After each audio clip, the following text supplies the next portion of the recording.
بسم اللہ الرحمن الرحیم۔ ناظرین السلام علیکم، میں ہوں آپ کا میزبان صابر شاکر، وفاقی دارالحکومت اسلام آباد سے کچھ تازہ ترین اطلاعات اور خبریں آپ سے شیئر کرتے ہیں۔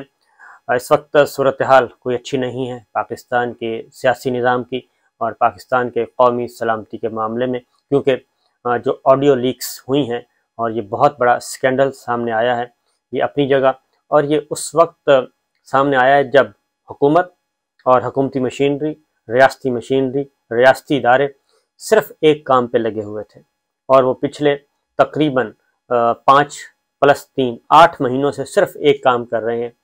وہ کر رہے ہیں پری عدم اعتماد اور پوسٹ عدم اعتماد، دونوں پیریڈز میں وہ ایک ہی کام ہو رہا ہے کہ کسی بھی طریقے سے ہم نے حکومت کا تختہ کیسے الٹنا تھا، حکومت کا تختہ الٹ دیا، اور اس کے بعد اب تب سے لے کے اب تک 9 اپریل سے لے کے آج تک صرف ایک کوشش ہو رہی ہے، بڑی تندہی کے ساتھ، بڑی دلجمی کے ساتھ، اور اس میں نہ کوئی قانون، نہ کوئی آئین، کوئی چیز جو بھی ہاتھ میں آئے وہ کہتے ہیں جی اٹھا کے مار دو، بس ایک رزلٹ چاہیے، اور وہ ہے کہ پاکستان کی جو سب سے بڑی سیاسی جماعت ہے اس کو راستے سے ہٹانا ہے، اور جو اس وقت پاکستان کے مقبول ترین لیڈر ہیں عمران خان، ان کو راستے سے ہٹانا ہے۔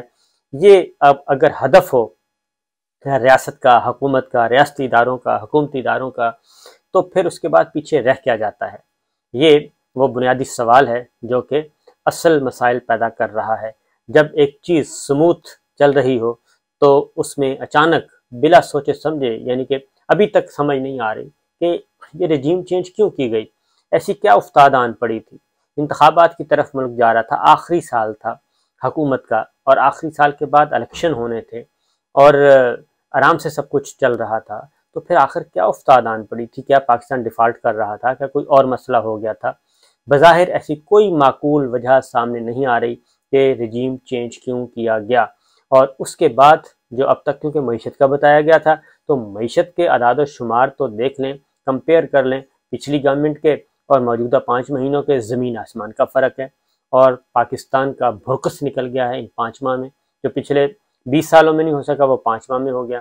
لوگ بلک رہے ہیں اور فاقہ کشی پہ مجبور ہیں۔ سیلاب کا عذاب جو ہے وہ الگ سے متاثر کر گیا۔ اس کے بعد ہمارے 2 حادثات ہو چکے ہیں، اس وقت 2 حادثات ہو چکے ہیں۔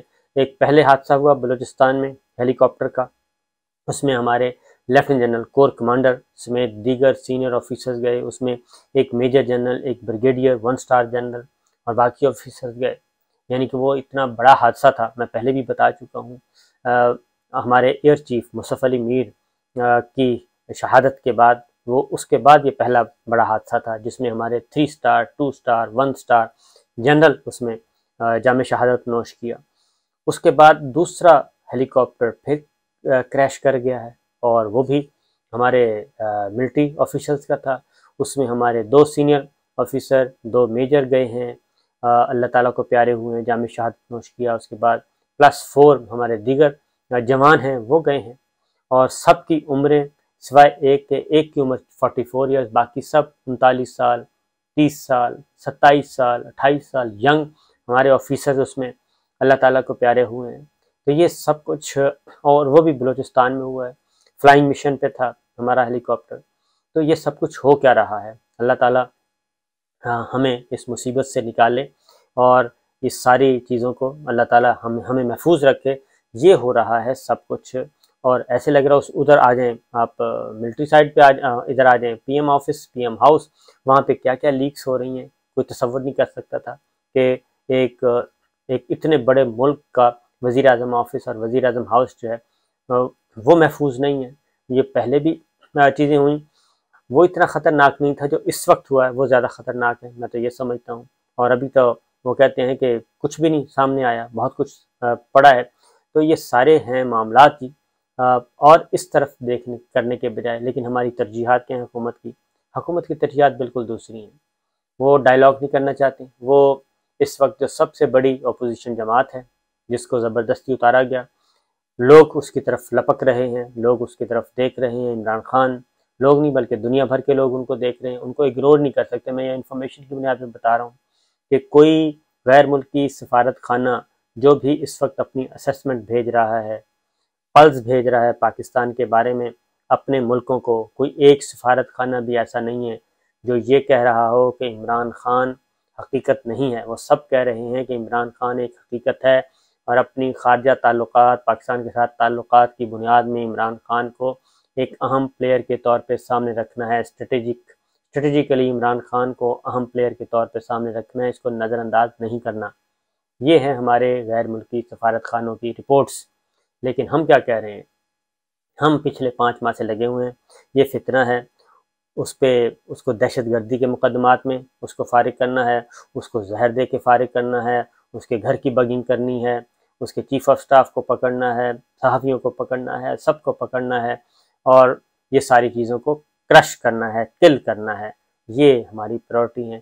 اس کے بعد دہشت گردی معاملہ، پھر اس کے بعد آ گیا جی آپ نے وہ توہین عدالت کا معاملہ آیا اس سے، اور اس کے بعد اب کیا ہے؟ اب آخری رہ گیا ہے وہ توشہ خانہ ہے۔ اب اس کی گفتگو بھی سامنے آ چکی ہے، آنے والی ہے، بلکہ یہ کہنا چاہیے اس کی گفتگو بھی آ جائے گی۔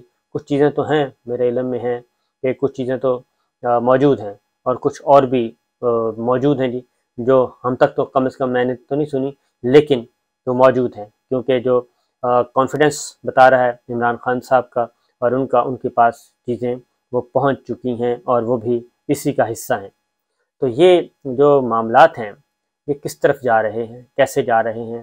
کیا ہماری پرائورٹی یہی ہے؟ کیا ہمارے ہاں پولیٹیکل پلیئرز آپس میں اسی طرح دست و گریباں رہیں گے؟ کیا ہمارے ادارے آپس میں اسی طرح دست و گریباں رہیں گے؟ یہ کب بڑے ہوں گے؟ ان سب کی عمریں جو ہیں وہ 60 سے اوپر کی ہیں، 60 سے اوپر ہیں، 65 سے اوپر ہیں، 70 سے اوپر ہیں، جو آپس میں دست و گریباں ہیں۔ بچے نہیں لڑ رہے، بزرگ لڑ رہے ہیں، بزرگ اچھے خاصے سمجھدار، وہ آپس میں لڑ رہے ہیں، اور ایک دوسرے کا نام سننے کے لیے تیار نہیں۔ اس کے بعد ایک ضد ہے، اکانومی ضد۔ اسحاق ڈار صاحب، یا آپ یہ دیکھیں کہ ضد کیسی ہے کہ اسحاق ڈار صاحب کو واپس جانا تھا، وہ اس وقت عدالت کے انڈر ٹرائل ہیں، وہ یہ بات ذہن میں رکھیے، انڈر ٹرائل ہیں، تو ان کو وہ وزیر اعظم کے طیارے میں واپس پہنچے ہیں، وزیر اعظم کے ساتھ پاکستان میں پہنچے ہیں، اور وہ یہاں سے نامینیشن کروا کے گئے ہیں، لندن سے نامینیشن ہوئی ہے ان کی بطور وزیر خزانہ، اور بطور وزیر خزانہ نامزد وزیر خزانہ کے طور پہ انہوں نے لینڈ کیا ہے۔ عدالت کو وہ مطلوب تھے، وہ سسپینڈ کروائے گئے، ان کے جو وارنٹس تھے گرفتاری کے، وہ دائمی وارنٹ تھے، وہ سسپینڈ کروائے گئے، اور ادھر پہنچے ہیں۔ پھر جو چیزیں چل رہی ہیں وہ ابھی بھی ایسا ہی لگ رہا ہے کہ یہ ڈان لیکس کا سلسلہ جو ہے وہ اپروچ ختم نہیں ہوئی، وہی سوچ ہے، میمو گیٹ والی سوچ ہے، ڈان والی سوچ ہے، اور ڈان لیکس میمو یہی ہے، اس کے آگے پیچھے کچھ نہیں ہے، اور اسی کے انداز میں آگے چیزیں بڑھ رہی ہیں۔ اور ہم کیا کر رہے ہیں؟ عمران خان صاحب طوفانی دوروں پہ نکلے ہوئے ہیں، وہ اپنی تیاری کر رہے ہیں، ڈائلاگ نہیں ہو رہا، ایک جگہ پہ نہیں بیٹھ رہے، ایک دوسرے کو برداشت نہیں کر رہے، پریشر بڑھا رہے ہیں۔ عمران خان صاحب کا جو آج کا دن ہے وہ بھرپور گزرا، انہوں نے وہ کس کو متحرک کریں؟ وہ علماء مشائخ سے مخاطب ہیں، ان کو متحرک کر رہے ہیں، ان تک اپنی بات پہنچا رہے ہیں۔ طلبہ کے ساتھ گورنمنٹ کالج یونیورسٹی طلبہ سے خطاب کیا انہوں نے، وہاں پہ انہوں نے اپنی بات پہنچائی اور ان کو ایڈریس کیا، اور ان کو کہا ہے کہ آپ بھی ہراول دستہ بنیں، وہ طلبہ کو کر رہے ہیں۔ تاجروں کے ساتھ مخاطب ہوئے، تاجر تنظیموں کے ساتھ، اور ٹریڈ یونینز کے ساتھ وہ اب انٹر لنک ہو رہے ہیں، وہ ٹرانسپورٹر سے مل رہے ہیں، اور کاروباری لوگ اور جو چیمبرز آف کامرس ہیں ان سے ملاقاتیں، یہ سب کچھ کر رہے ہیں، اور وہ ایک بھرپور قسم کی تیاری کر رہے ہیں اپنی فائنل کال کی، اور وہ چاہتے ہیں کہ اس فائنل کال سے پہلے الیکشن کی تاریخ دے دی جائے، اور عام انتخابات کی طرف بڑھا جائے۔ لیکن ہمارے ہاں کیا ہو رہا ہے؟ Election commission, chief election commissioner, وہ بھی ماشاءاللہ سے ایسی کوئی چیز ہے کہ ان کے بھی کانوں پہ جوں تک نہیں رنگی، بہت ساری چیزیں ان کے سامنے آ چکی ہیں، لیکن وہ بضد ہیں، اور وہاں سے یہ سارا کرائسس شروع وہاں سے ہوا ہے، جب انہوں نے اپنا نمائندہ بھیجا سپریم کورٹ آف پاکستان میں، اور انہوں نے کہا کہ ہم انتخابات کروانے کے لیے تیار ہی نہیں ہیں، تو کرائسس وہاں سے شروع ہوا، ورنہ یہ چیزیں اب تک نئی گورنمنٹ معرض وجود میں آ چکی ہوتی، انتخابات ہو چکے ہوتے، اور ملک کسی بڑے بحران سے بھی بچ چکا ہوتا۔ لیکن چیف الیکشن کمشنر کس کا پلیئر تھا، کس کے کہنے پہ انہوں نے یہ کیا، اور اس کے بعد کن کے ساتھ یہ رابطے میں ہے، یہ سارا جو ہے یہ ہو رہا ہے۔ بہرحال جی یہ چیزیں ہیں، صورتحال کوئی اتنی اچھی نہیں ہے، بالکل اچھی نہیں ہے، اور کوشش کی جا رہی ہے۔ عمران خان صاحب جو ہیں وہ فائنل کال کی تیاری کر رہے ہیں، اور ہماری اطلاعات کے مطابق وہ 30 ستمبر تک منتظر ہیں۔ 30 ستمبر تک، 30 ستمبر کے بعد اکتوبر کی کسی بھی تاریخ کو انہوں نے ہر صورت میں کال دینی ہی دینی ہے، اور اس کے لیے تمام تیاریاں مکمل کی جا رہی ہیں۔ پنجاب میں، خیبر پختونخوا میں، کشمیر، گلگت بلتستان اور سندھ بلوچستان، ہر جگہ پہ، کیونکہ بلوچستان سے بھی پاکستان تحریک انصاف کو فارغ کیا جا رہا ہے کابینہ سے، ان کو وہاں سے ان کے وزیروں کو فارغ کر کے ان کی جگہ پہ لایا جا رہا ہے مولانا فضل الرحمان صاحب JUI کے وزراء کو، اور وہ بھی اس طریقے سے بلوچستان میں بھی وہ حصہ دار بن گئے ہیں، اور PTI وہاں پہ بھی اب اپوزیشن میں آ جائے گی۔ تو PTI کو باقاعدہ طور پہ دیوار کے ساتھ لگایا جا رہا ہے۔ خیبر پختونخوا میں بھی یہی کچھ ہو رہا ہے، اور وہاں پہ دوسرا طریقہ اختیار ہو رہا ہے، اور وہاں پہ ہو رہا ہے کہ کالعدم تنظیموں کے لوگ واپس انڈکٹ ہو رہے ہیں، واپس آ رہے ہیں، اور لوگوں پہ حملے ہو رہے ہیں۔ خود کش حملوں کا سلسلہ شروع ہو چکا ہے، وہ ایک اور الگ خوفناک داستان ہے۔ لیکن ہماری جو سیاسی قیادت ہے وہ کیا کہنا ہے، گولہ بارود پھینک رہی ہے اپنے منہ سے، اور کوئی ٹالرنس نام کی چیز نظر نہیں آ رہی، کوئی میچورٹی نظر نہیں آ رہی، اور یہ سسٹم جو ہے بظاہر ایسے لگ رہا ہے اس سسٹم کو طاقت کے زور پہ، اس پارلیمانی سسٹم جو اس وقت موجودہ سیٹ اپ ہے، اس کو طاقت کے زور پہ، ڈنڈے کے زور پہ، بندوق کی نوک پہ اس کو انٹیکٹ رکھنے کی کوشش کی جا رہی ہے۔ لیکن ماضی کے تجربات یہ بتاتے ہیں، تاریخ ہمیں یہی سبق سکھاتی ہے کہ ایسا نہ ماضی میں کبھی ہوا نہ ہوگا۔ اور یہ جو آڈیو لیکس ہیں، یہ تو میں اس کو تو کوئی اور ہی شکل دیکھ رہا ہوں۔